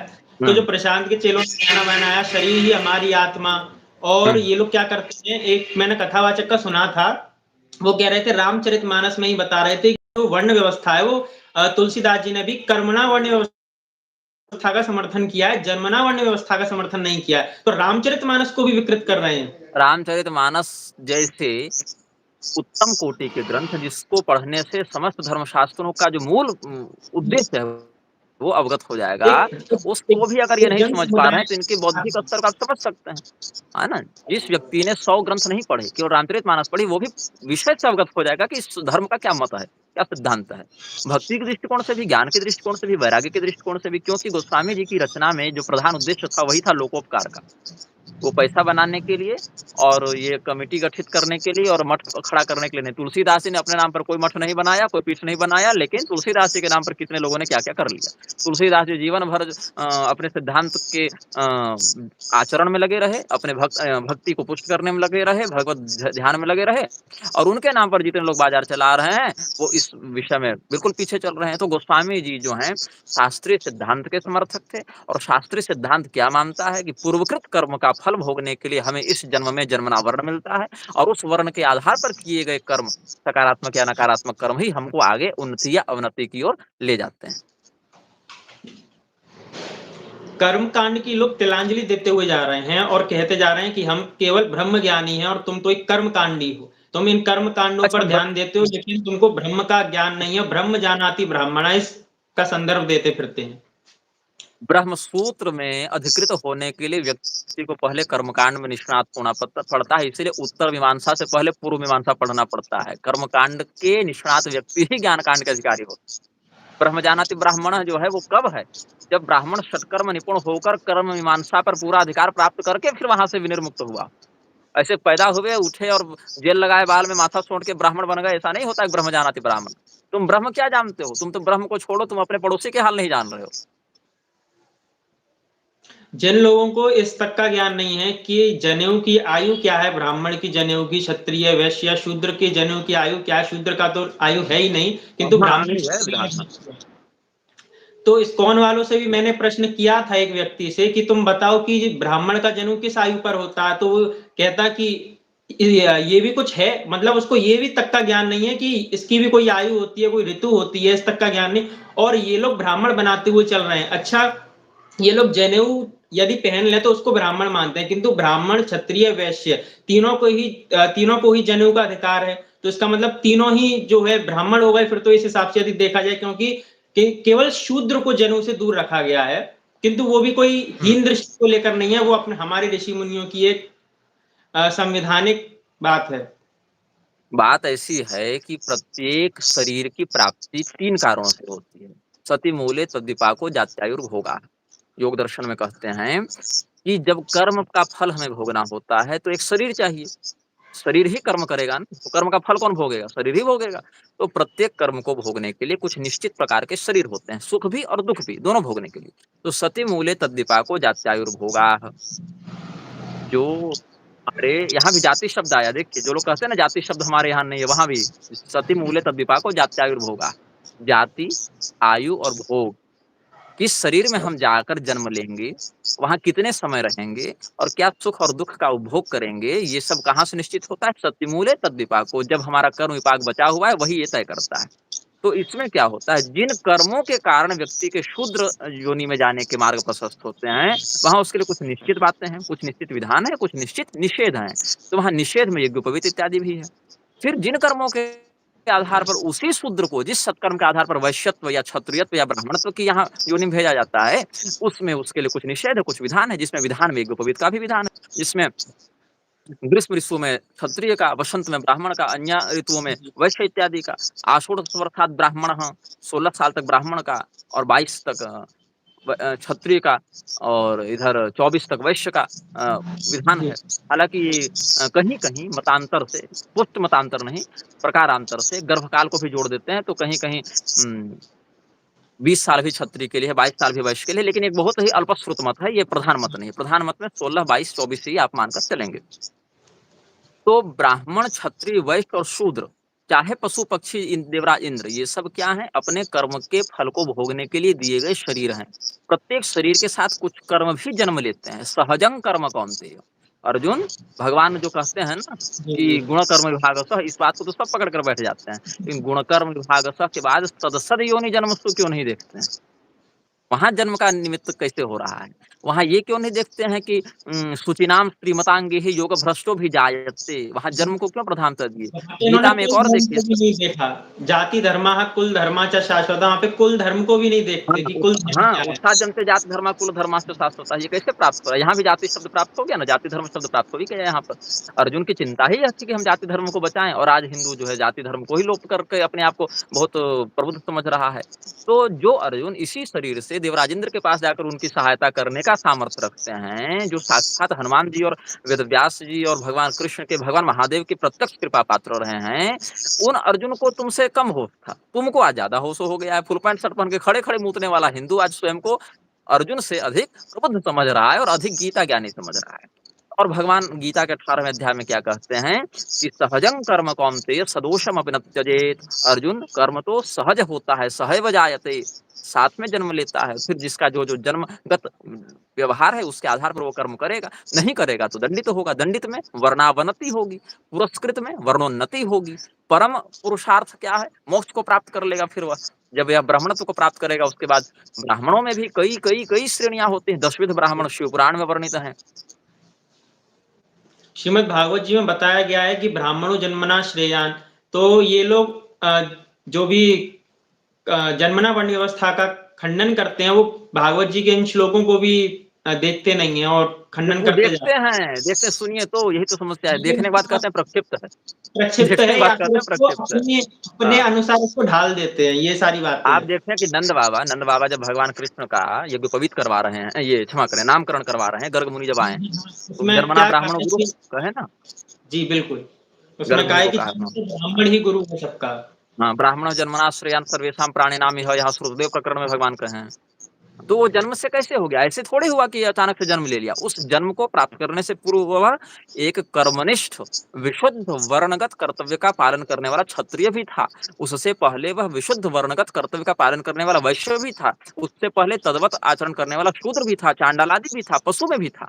तब जाकर वहां तक पहुंचा है। ऐसे नहीं कि आज पैदा हो गया तो हम ब्राह्मण हो गए तो हम सबके माथा पर चढ़ के नाचेंगे। ऐसा नहीं हो सकता। उसके पहले उसकी पूरी तपस्या, उसका पूरा कर्मफल जुड़ा हुआ है, तब वो यहाँ पर है। अब यहाँ से अगर वो गिरेगा, राजा जनक ने क्या कहा था सुखदेव जी को? देवी भागवत के पहले स्कंद के आप 17वें 18वें अध्याय को देखेंगे, राजा जनक ने क्या कहा है कि जो नीचे सोता है ना, वो नीचे नहीं गिरता है। नीचे वही गिरता है जो ऊपर सोया हुआ है। तो ब्राह्मण अगर गलत करेगा तो वो कहाँ नीचे गिरेगा और कितनी चोट लगेगी? और शूद्र बिल्कुल। अगर कुछ गलत करेगा तो उसको कहाँ गिरना होगा? उसको ज्यादा चोट नहीं लेके ब्राह्मण की तुलना में तो कम चोट लगेगी। चौथे जी, तल्ले से कूदेंगे तो मरेंगे, पहले तल्ले से कूदेंगे तो बच भी सकते हैं, उसकी संभावना अधिक रहेगी बचने की, है ना? ये बात आपने बहुत अच्छी कही। तो ये जो आज का जो वर्तमान का संविधान यदि देखें और हमारा शास्त्र का संविधान देखें, तो इसमें कोई तालमेलता नहीं है। यदि हिंदुओं को अपनी लौकिक पारलौकिक उन्नति करनी है, तो शास्त्रीय संविधान को आज के परिप्रेक्ष्य में देखते हुए किस प्रकार से अपने जीवन में उतार सकता है, जिससे कि उसकी पारलौकिक उन्नति भी हो सके। देखिए, पहले अपना परिचय व्यक्ति को प्राप्त करना पड़ेगा कि यह शरीर मुझे मिला है, इस शरीर की परंपरा क्या है, उसका वर्ण क्या है, उसकी जाति क्या है, उसका गोत्र क्या है, उसका कुल क्या है, कुल में भी उसकी वैदिक परंपरा क्या है, उसकी कुलाचारगत परंपरा क्या है। मूलभूत इतनी जानकारी होगी तभी वो निर्णय ले सकता है। अब इसमें जितनी अधिक से अधिक जानकारी उसको प्राप्त करना है। उस जानकारी को प्राप्त करने के बाद उसका व्यवहार करना है। उस व्यवहार को पालन करने के समय सबसे प्राथमिकता होनी चाहिए निर्भयता की। यहाँ तो लोग शिखा रखने में रो रहे हैं कि हम शिखा रखेंगे तो मेरे कलीग्स हँसेंगे, मेरे मित्र हँसेंगे। हम तिलक लगाएँगे तो हमको उपहास का सामना करना पड़ेगा। तो आप उपहास बचाइए, उधर यमदूत आपके लिए तेल गरम कर रहे हैं कड़ाही में। तो आप या तो यमदूत से भिड़िए, चाहे तो दोस्तों से भिड़िए। तो वह मित्र मित्र नहीं जो अपने मित्र को कुमार्ग की ओर ढकेले। मित्र वह है जो अपने मित्र को कठोर भाषा में भी सही लेकिन धर्म के मार्ग की ओर प्रेरित करने का प्रयास करे। कोई भी मित्र जो अपने मित्र को कुमार्ग की ओर ले जाता है, उसको पारलौकिक अवनति की ओर ले जाता है, वो कभी मित्र नहीं हो सकता। वो तो शत्रु ही का काम कर रहा है ना, वो तो मित्र के वेश में शत्रु हो गया है। तो हर व्यक्ति को अपने परिचय से पहले अवगत होना पड़ेगा। तुम भूल चुके हो कि तुम हो क्या? शारीरिक दृष्टिकोण से जब इतनी गफलत में हो, शारीरिक दृष्टिकोण से जब इतना विस्मरण हो चुका है तुमको अपने अस्तित्व का, तो ब्रह्म जानाति ब्राह्मण कर सकते कि हम ब्रह्म तत्व के ज्ञाता होने का दुस्साहस नहीं किया अपने सामने। वो भी चर्चा में कहते थे कि मेरे मत में यह बात है, हमने अपने आचार्यों से ये सुना। बिल्कुल। हमने जो सुना हाँ, यथा प्रोमकल्पयत ये सब बातें से वहाँ पर कहते हैं। अनुशुश्रुमधीराणाम हमने सुना है इस बात को। हम इस बात को आचार्य परंपरा के गौरव के साथ कह रहे हैं, अपने से हम दावा नहीं कर रहे हैं कि बात ऐसी है। तब यहाँ पर सत्संग होता है, तब भीष्म पितामह वशिष्ठ मुनि से ज्ञान प्राप्त करते हैं। वशिष्ठ जी श्री रामचंद्र जी को भी उपदेश देते हैं, वही श्री रामचंद्र जी से हनुमान जी भी ज्ञान प्राप्त करते हैं श्री राम गीता में। तो भगवान भी अवतार लेकर ब्रह्म तत्व का चिंतन करते हैं, लोक मर्यादा को स्थापित करते हैं, आचार्यों से उसका विमर्श करते हैं। यहाँ पर भगवान और ऋषि भी यह नहीं दावा कर रहे सीधे-सीधे कि हम सर्वज्ञ हैं, उसका हम जान हाँ, जहाँ पर आचार्यत्व के रूप में व्याख्यान कर रहे हैं अपने तत्व का, वहाँ पर कहते हैं ऐसा। लेकिन जहाँ पर भगवान परिचर्चा कर रहे हैं, वहाँ पर भी ऐसा दुस्साहस नहीं करते कि हम जो कह दिए वही अकार्य है, अखंड है। भगवान भी उद्धव जी को कहते हैं कि यहाँ पर सर्वम न्याय्यम युक्तिमत्वाद विदुषाम किम शोभनम, इतना औदार्य तो भगवान होकर वो दिखा रहे हैं। महाराज जी, व्यासपीठ के माध्यम से जो कथा वक्ता हैं उनके द्वारा ही अश्रद्धा उत्पन्न की जा रही है श्राद्ध आदि के प्रति, कर्मकांड के प्रति। जिस प्रकार से इंद्रदेव महाराज, उनका मैं नाम लूंगा, इंद्रदेव महाराज, जिन्होंने व्यासपीठ से ये कहा कि राधा जी का हाँ, श्राद्ध वही तो नहीं होता। हड्डी चटवा के जो कैल्शियम बढ़वा रहा था वही ना। हाँ, राधा जी का श्राद्ध नहीं होता है तो तुम हिंदुओं क्यों श्राद्ध कर रहे हो, सूतक इत्यादि को क्यों मान रहे हो, ये सारी बातें वो कहते हैं। राधा जी का श्राद्ध क्यों करना है? राधा जी के श्राद्ध का विधान जी, किस शास्त्र में है? जी। और भाई और शास्त्र में उन्होंने जिसका और विधान है वही पालनीय होगा। और उन्होंने तो यहाँ तक कह दिया कि यदि कोई विद्वान हो तो मुझे आकर के बताए कि कोई श्राद्ध होता भी है, शास्त्रों के अंदर कहाँ वर्णित है। अब उनको भागवत पुराण से यदि संदर्भ दे दिया जाए जिसका वो वाचन कर रहे हैं वही वर्णित है, तो उसमें आप क्या कर सकते हैं गो ये? गोकर्ण जी ने धुंधुकारी के लिए गया श्राद्ध किया, ये बात तो चलो महात्म्य में वर्णित है। लेकिन नवम स्कंध में आप देखें जो अष्टका श्राद्ध करने के लिए वशिष्ठ जी ने भेजा है राजकुमार को ना, इक्ष्वाकुवंशी राजकुमार को एक भेजा था ना। और ये जो आप देखें बलराम जी की तीर्थ यात्रा का वर्णन, बलराम जी की तीर्थ यात्रा में वो श्राद्ध इत्यादि करते हुए सब जगह गए हैं कि नहीं, वही एक अध्याय पढ़ लेता। लेकिन ये क्या है, महामंडलेश्वर पढ़ता थोड़े है, केवल बोलता है। और श्रीमद् भागवत जी में नरसिंह भगवान ने जब हिरण्यकश्यपु का वध किया था, वहां पर भी अंत्येष्टि क्रिया हाँ, आदि का भगवान ने बताया कुरुत्तम था प्रेत कि कार्याणि, हाँ, जी, तो उन्होंने भी ये कुरुत्तम प्रेत कहा था कार्य, हाँ। कि ये मेरे स्पर्श से पवित्र हो चुका है, किंतु फिर भी तुम इसकी अंत्येष्टि की बिल्कुल। जो भी होती है हाँ, शास्त्रों की हाँ, दृष्टि से वो कीजिए। हाँ। तो यहाँ पर भी वो इन लोगों को नहीं अर्जुन ही मानते। चिंता व्यक्त कर रहे हैं, अर्जुन ही चिंता व्यक्त कर रहे हैं, पतंति पितरो ह्येषां लुप्त पिंडोदक क्रिया, ये चिंता तो अर्जुन ही व्यक्त कर रहे हैं। महाराज जी, गीता की तो इन्होंने पूरी तरीके से मतलब उनको गीता की तो इन्होंने पूरी तरीके से क्या कर दिया वो तो यही जाने, क्योंकि गीता का इसीलिए तो भगवान ने कहा था कि इदम तेना तपस्काय ना भक्ताय कदाचन, इसीलिए भगवान ने वहां टर्म एंड कंडीशन लगा रखा था। लेकिन लोग न तब पढ़ते थे टर्म एंड कंडीशन, ना आज पढ़ते हैं। और तो फिर हम ये बता रहे थे कि ये जो इस प्रकार के जो कथावाचक बवंडर कर रहे हैं, इनके लिए बलराम जी ने उसी समय समाधान बता दिया था जब इन्होंने कथावाचक को भरपूर दक्षिणा दे दी थी, फाइनल कर दिया था वहीं पर। महाराज जी, कुछ लोगों के भी प्रश्न हैं, उनका एक दो हम प्रश्न लेंगे, उनका आप उत्तर दे दीजिए। किसी ने प्रश्न किया है, हाँ, आचार्य जी प्रणाम, हमने आपका नक्षत्र माहेश्वरी नामक ग्रंथ पढ़ा था जिसके पूर्वाक में आपने स्वयं को अंतिम निग्रहाचार्य बताया है, पर कुछ दिन पूर्व आप एक वीडियो में बता रहे थे नक्षत्र कि माहेश्वरी में, भविष्य कौन सा है ये नक्षत्र माहेश्वरी। नक्षत्र माहेश्वरी में हमने स्वयं को अंतिम निग्रहाचार्य बताया है। जी, किसी ने प्रश्न पूछा है ये थोड़ा पूरा श्लोक अपने। बताते तब हमको संदर्भ समझ आते, क्योंकि नक्षत्र माहेश्वरी का विषय तो निग्रह संप्रदाय है ही नहीं। वो तो मैं पूरा नक्षत्र का वो तो पढ़ के सुनाता एक हूँ आपको। अस्तु, इस विषय का हम समाधान कर चुके हैं। निग्रह संप्रदाय में 2 मंडल होते हैं, एक युगाधिकारी मंडल और एक आज्ञाधिकारी मंडल। उसमें फिर अलग-अलग मंत्रों के मंडल होते हैं। तो उसमें हमने किस परिप्रेक्ष्य में लिखा है, किस संदर्भ में लिखा है, इसका समाधान हम निग्रह प्रवेशिका नामक पुस्तक में कर चुके हैं, और निग्रह प्रवेशिका पुस्तक शीघ्र ही प्रकाशित होने वाली है। तो हम उस पर भी वीडियो बनाकर समाधान दे देंगे उस समय, थोड़ा-सा धैर्य रखें। ठीक, हाँ, तो हमने एक दूसरा बार ये बात कही थी, है ना? मदन्ते निग्रहाचार्य भविष्यन्ति न वै कलौ सर्वे निग्रह पुत्राः सुसंप्रदायानुगामिनः, ये सब हम लिखे हैं, ये बात सत्य है, लेकिन उस परिप्रेक्ष्य को हम स्पष्ट किए हैं निग्रह प्रवेशिका में। ठीक।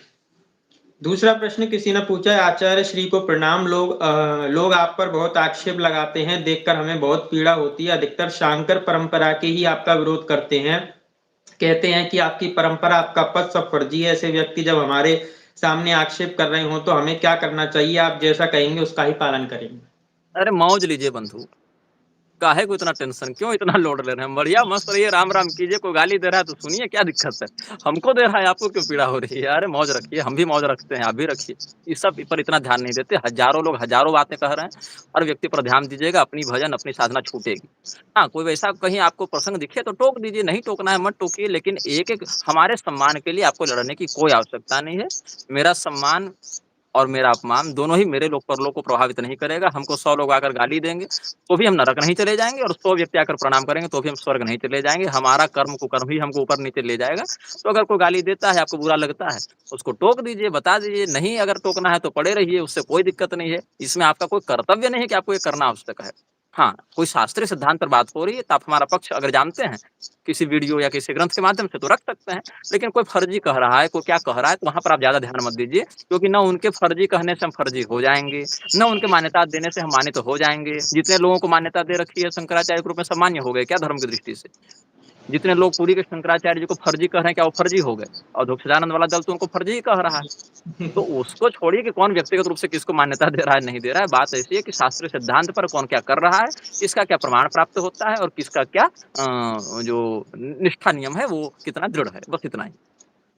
रामभद्राचार्य जी ने कहा कि सीता जो परित्याग भगवान श्री राम ने किया वो प्रक्षिप्त है, सम्मुख वध जो किया वो भी प्रक्षिप्त है।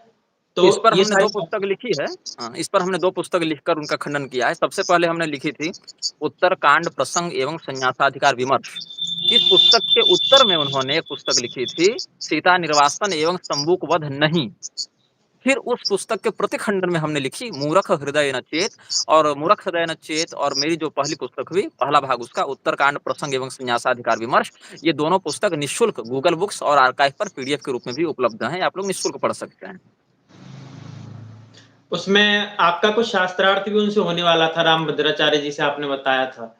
हाँ, हमने फिर कहा कि हम जान की बाजी लगाकर आपसे शास्त्रार्थ करना चाहते हैं, जो शास्त्रार्थ में हारेगा वो मरेगा, तो फिर वो नहीं आए फिर आगे। फिर हमने उनको बहुत से ग्रंथ भिजवाए कि आप ये सब ग्रंथ तैयार कर लीजिएगा, पढ़ लीजिएगा, क्योंकि उनके पास थे नहीं, तो वो इधर-उधर खोज रहे थे, तो हमने अपने ही खर्चे पर भिजवाए थे कि आप जब पढ़ लीजिएगा तो आइएगा शास्त्रार्थ में, डेट टाइम बताइएगा, तो कुछ नहीं बताए। अयोध्या में जो यज्ञ हुआ था ना, वो श्री राम नाम महायज्ञ, उसमें वो जाकर कह दिए कि लेट देम क्राई, हमको कहीं शास्त्रार्थ नहीं करना है। जी। तो महाराज जी, अब हम चाहते हैं कि आप जितने जो दर्शक हैं आपके, उन सभी से आप शास्त्र निष्ठा के बारे में, धर्म के बारे में उन्हें किस प्रकार से संबोधित करते हैं कि वो उनको किस प्रकार से अपने जीवन में धर्म की मर्यादा का पालन करना चाहिए, और जो अशास्त्रीयता का कृत्य वो अपने दृश्यों से देख रहे हैं, उसमें वो किस स्तर पे आकर के अपना सहयोग दे सकते हैं? देखिए, भगवान मनु ने एक बहुत ही सुंदर सिद्धांत बताया है, मृतम शरीरम उत्सृज्य काष्ठलोष्ठ समं स्थितौ विमुखा बांधवा यान्ति धर्मस्तमनुगच्छति तस्मात् धर्मं सहायार्थं नित्यं संचिनुयात् शनैः धर्मेण हि सहायेन तमस्तरति दुस्तरम्। तो भगवान मनु क्या कहते हैं कि जिस प्रकार से आप सड़क में फेंकी हुई लकड़ी की उपेक्षा कर देते हैं, मिट्टी के ढेले की उपेक्षा कर देते हैं, उनके प्रति आसक्ति आपकी नहीं होती, ललक नहीं होती, वैसे ही मरे हुए शरीर को छोड़कर कुटुंबीजन भी वितृष्णा युक्त होकर निकलने लग जाते हैं, उसका बहिष्कार कर देते हैं। तो उस व्यक्ति के पीछे कौन जाता है? धर्म ही, उसका किया गया सत्कर्म ही उसका सहायक बनकर परलोक में जाता है, धर्मस्तमनुगच्छति। इसीलिए हर प्रबुद्ध व्यक्ति को अधिकाधिक धर्म का चिंतन करना चाहिए, धर्म का अनुशीलन करना चाहिए। अब धर्म क्या है? ये तो विस्तृत विषय हो गया। लेकिन सामान्यतया समझिए, आचार प्रभो धर्मः। आप जो हैं सदाचार परायण होंगे तभी धर्मात्मा कहलाएँगे। धर्म वाणी का विषय नहीं है, धर्म श्रवण का, धर्म दर्शन का विषय नहीं है, धर्म सीधे-सीधे आचरण का विषय। जितनी भी इंद्रियों से जो भी क्रियाएँ हो रही हैं, केवल देख लेने से धर्म नहीं, केवल सुन लेने से धर्म नहीं, केवल बोल देने से धर्म नहीं। जितनी भी इंद्रियों से, कर्मेंद्रियों से, ज्ञानेंद्रियों से जितनी भी क्रियाएँ जीव अहर्निश कर रहा है, प्रतिपल कर रहा है, नहीं कश्चित् क्षणमपि जातु तिष्ठत्य कर्मकृत्। उन समस्त कर्मों में धर्म का शास्त्रीय पक्ष रखते हुए अनुशासन होना चाहिए। आप धर्म को स्वयं के शास्त्रा के रूप में स्वीकार करें, धर्म शास्त्रों की मान्यता को कुल परंपरा की विधि से ग्रहण करें, तब उस स्थिति में आप धार्मिक कहलाएंगे, नहीं तो आप धर्मध्वजी कहलाएंगे।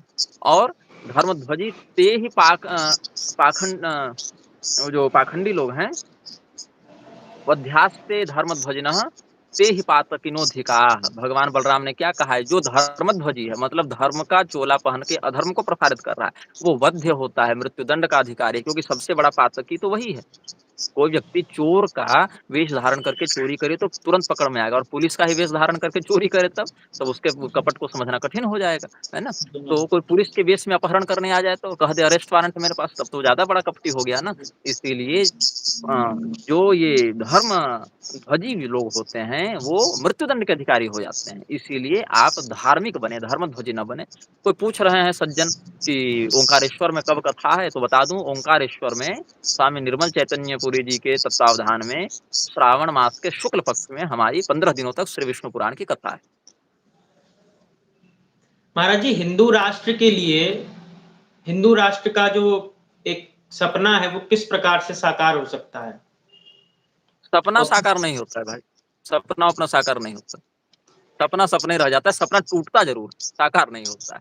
हिंदू राष्ट्र की बात हमने नहीं कही है, जिन लोगों ने कही है, जिस जिस परिप्रेक्ष्य में कही है, जिसमें पुरी के शंकराचार्य भी हैं, धीरेन्द्र शास्त्री भी हैं, उधर हिंदू राष्ट्र को राम राज्य के रूप में कह के अवधूतेश्वरानंद सरस्वती जी भी हैं, तो ये सब लोग ही जो वक्तव्य दिए हैं उसके उत्तरदायी हैं। हमारा यह मानना है कि भारत भूमि हिंदू की जनसंख्या जो फार्म में अपना नाम हिंदू लिख रही है उससे भरी ना रहे। एक भी व्यक्ति अगर सद्धर्मवान है विभीषण के समान लंका में, तो वह वहां पर धर्म के दीपक को जलाए रख सकता है। जनसंख्या से कोई मतलब नहीं होता है इस विषय में। जनसंख्या से निग्रहाचार्य मतलब केवल लड़ने के लिए है, जनसंख्या से मतलब केवल आतताइयों से टकराने के लिए है। संख्या बल का महत्व वही है, लेकिन वो संख्या भी अतिशीघ्र परिवर्तित हो जाएगी। तो अगर मान लो 1 लाख हिंदू कहीं हैं और सिद्धांत निष्ठ है नहीं, तो मुसलमानों की भीड़ से टकराने के लिए आ जाएंगे, ईसाइयों से टकराने के लिए आ जाएंगे, लेकिन दंगा फसाद सब हो जावे, झगड़ा भी हो जावे, लेकिन फिर उन्हीं की पीढ़ियां आगे कन्वर्ट भी होने लगेंगी, क्योंकि उनको मूल सिद्धांत का बोध नहीं। इसलिए जनसंख्या के दम पर आप हिंदू राष्ट्र नहीं बना सकते, सिद्धांत के दम पर ही बनाना पड़ेगा, और सिद्धांतनिष्ठ हिंदू ही बना पाएंगे। लेकिन जब तक भारत में लोकतंत्र है, भारत एक हिंदू राष्ट्र के रूप में स्थापित नहीं हो सकता है, क्योंकि लोकतंत्र के लिए चाहिए वोट, और वोट हिंदुओं के पास नहीं है, न नेताओं के पास नहीं है।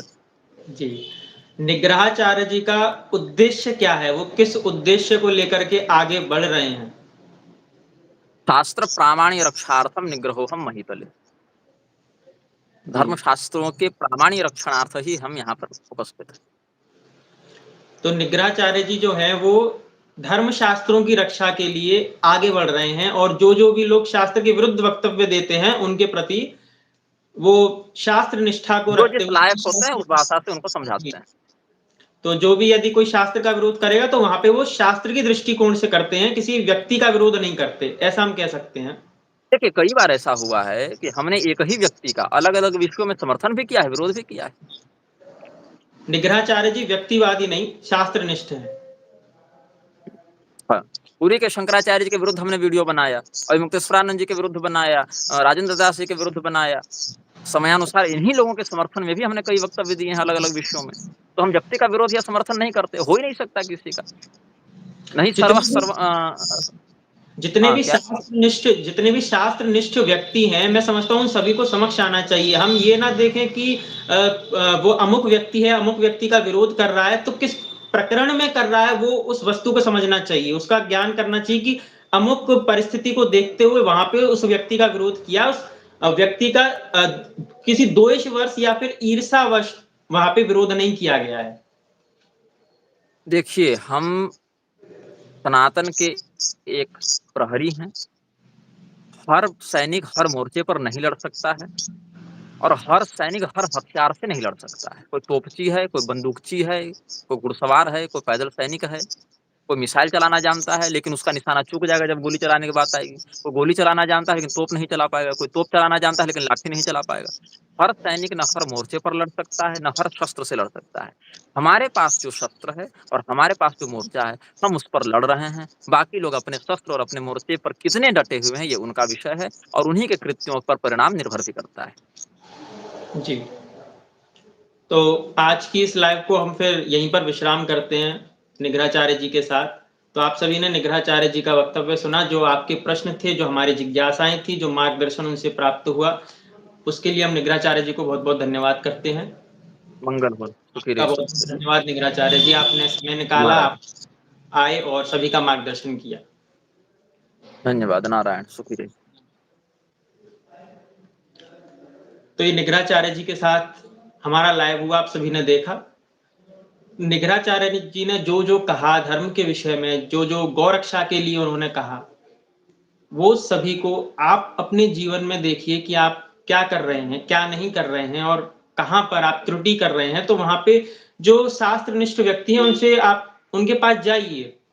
शंकराचार्य जी हैं, उनके पास जाइए, या आप जो भी परंपरा प्राप्त आचार्य हैं या फिर जो शास्त्रनिष्ठ हैं, उन सभी के पास जाइए, उनसे मार्गदर्शन प्राप्त कीजिए। आपका मार्गदर्शन होना चाहिए, किसी भी प्रकार से हो। ये मत देखिए कौन व्यक्ति किसका विरोध कर रहा है या नहीं कर रहा है, क्योंकि कोई व्यक्ति विरोध कर रहा है तो वो एक व्यक्ति का विरोध नहीं कर रहा है, वहाँ पे शास्त्र को रखते हुए वो यदि कोई बात अपनी कह रहा है, तो वहाँ पर ये देखिए कि वो शास्त्र से यदि आप उसकी बात का खंडन कर सकते हैं, तो कोई व्यक्ति स्वीकार करेगा, कोई मना नहीं करेगा। यदि मैं भी कोई शास्त्र के विरुद्ध बात कह रहा हूँ अपनी वीडियोज़ में, तो आप मुझे भी बताइए, मैं भी अपनी उस बात को पुनः बोलूँगा कि हाँ, ये बात मेरी शास्त्र विरुद्ध है, तो इसको आप मत मानिए। तो उसमें कोई आपत्ति की बात नहीं है। तो ये लाइव जो है आज हम एंड करते हैं।